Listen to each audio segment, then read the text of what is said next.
aux étudiants de lire ce qu'un professeur d'ici, de Saint-Augustin, a écrit dans notre revue, pour avoir une idée aussi de ce que le professeur d'ici écrit, au lieu d'avoir seulement l'idée de ce que les autres ont écrit ailleurs, mais d'avoir une idée aussi claire de ce que le professeur d'ici en place écrit.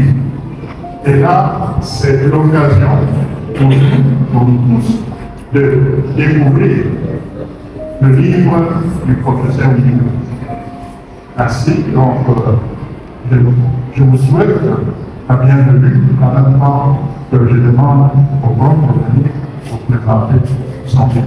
Merci. Les étudiants, bonjour. Scientifique et académique. Nous sommes là pour la présentation du livre de grand-père Augustin Olivier dominicain, livre intitulé Justice sociale, avec comme sous-titre Nouveaux enjeux. Avant de vous présenter la quintessence de ce livre, permettez-moi de vous présenter de manière succincte l'auteur de ce livre.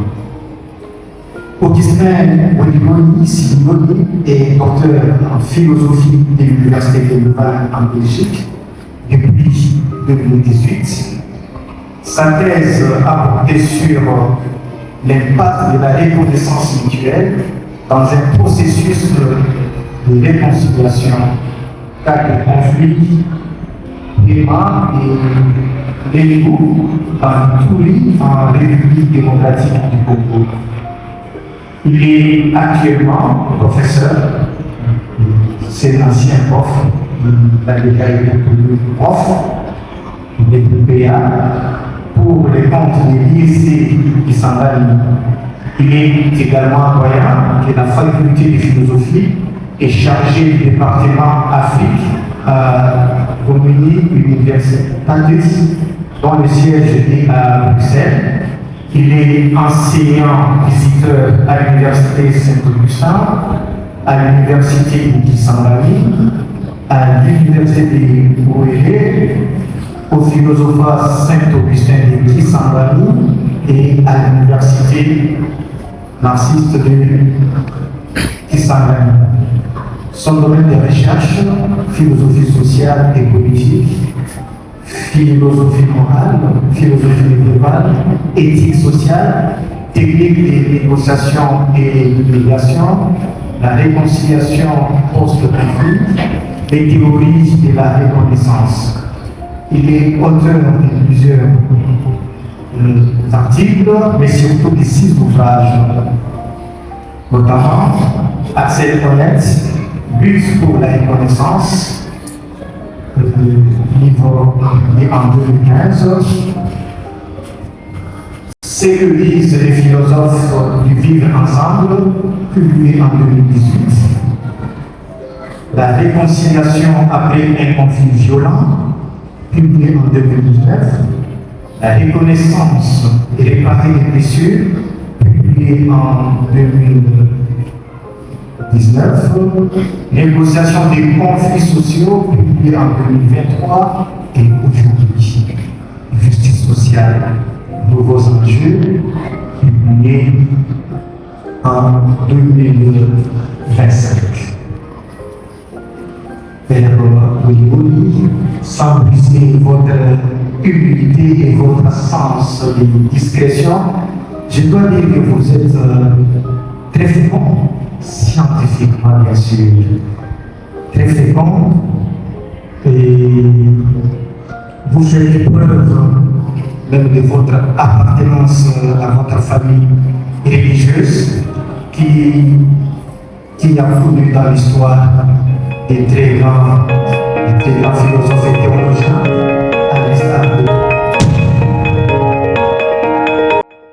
de thèses. Et même Pétran parle plus d'un concept de justice écologique. Est-ce que c'est en ces termes-là, c'est une justice sociale ou le terme consacré serait écologique parce que j'ai entendu dans la présentation, parce qu'on n'est pas...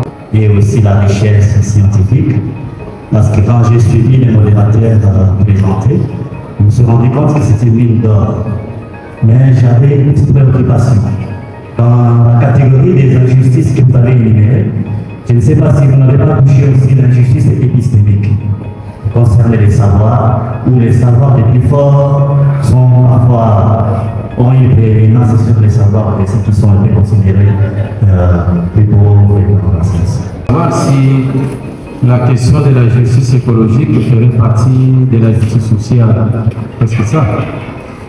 Oui, évidemment, la justice écologique fait partie de la justice sociale puisque d'abord, l'environnement dans lequel nous habitons devrait être traité par les humains dans une certaine mesure, dans une certaine justice.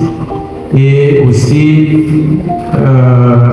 les humains, les traitements entre les humains auraient de l'influence sur l'environnement sur lequel nous habitons, dans lequel nous habitons.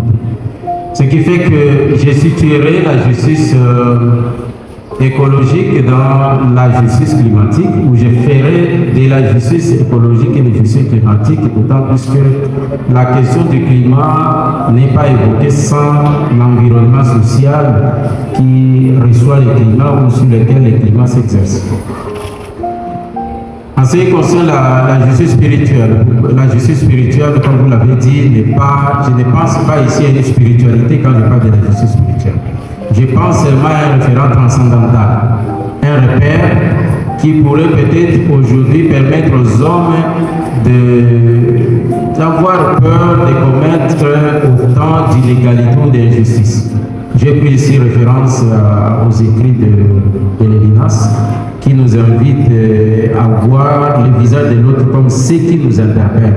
Il semble que dans notre société aujourd'hui, les spirituels dont je parle ici renvoient à un référent qui peut toujours nous interpeller lorsque nous sommes prêts à commettre des inégalités et des injustices. Et ça peut nous limiter et nous convier à vivre dans une justice qui nous permettrait de vivre bien dans la société. Herman me demande si la justice épistémique ne faisait pas partie de mon écrit. Non.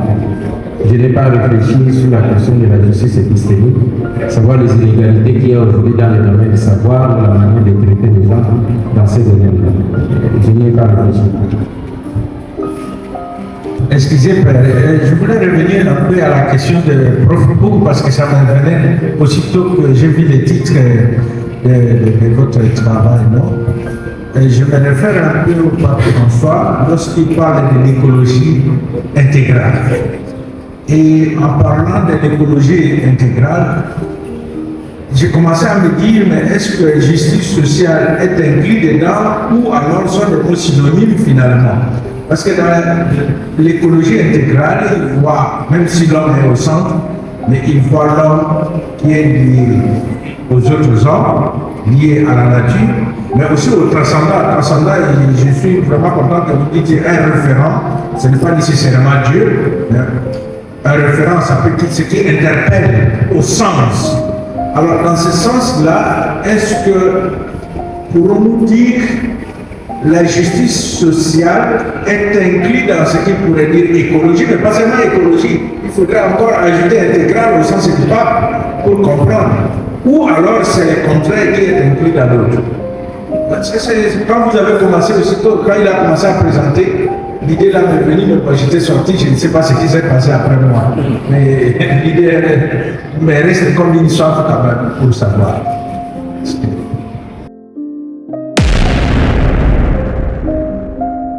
Grand effort intellectuel à produire ces documents. C'est une fierté pour notre institution qu'un de ses membres arrive à publier. Mais si nous avons voulu qu'il le fasse ici, c'est dans l'objectif que ça devienne une culture. Parce que nos professeurs produisent aussi beaucoup et que vous, nos étudiants, parfois vous ignorez. C'est que vous allez chercher quand tu as dit ceci ou cela parfois c'est dit dans un terme purement simple, contextualisé, qui peut être plus compréhensible que dans notre contexte par un de nos professeurs. Que vous avez toujours parlé de Cécile, de Spinoza. Alors, vous ne parlez pas parler de Mr. Willy Wally. Ça doit nous exhorter. Tout ne vient pas seulement de là, mais ici, autour de nous. J'espère que cette année, si pas cette année, mais les années qui viennent, un étudiant pourrait travailler sur cet auteur, sa pensée, à nous présenter la connaissance de ses idées. Et je crois que c'est ça, ce qui fera notre honneur. C'est comme ça que nous pouvons faire vivre aussi cet Augustin. C'est comme ça que nous pouvons faire parler de cet Augustin. Il y a beaucoup de professeurs ici qui pichent chaque jour de bons articles, des livres. Mais dans votre FC, au DP là, c'est rare de voir un de nos professeurs ici. Et je suis content que Namaël a dit qu'il va vérifier ça dans votre DP. Donc, désormais, nous voulons voir ça. En morale sociale, je parle aussi de la justice sociale. Ce n'est pas seulement pour la philosophie, mais même pour la théologie. Donc, obligatoirement, cette année, et je crois qu'à mon examen, je vais poser des questions là-dessus. Voilà.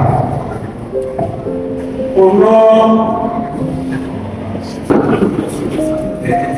comme fils de Saint-Dominique, au nom de toutes les autorités ici, nous allons baptiser ces livres. Que son contenu puisse nous pousser et nous pousse à produire davantage. Et que le contenu nous pousse à faire réfléchir davantage sur la question de la justice dans notre société. Et pourquoi pas dans notre communauté religieuse. Ainsi, je les baptise. Au nom du Père, du Fils et du Saint-Esprit.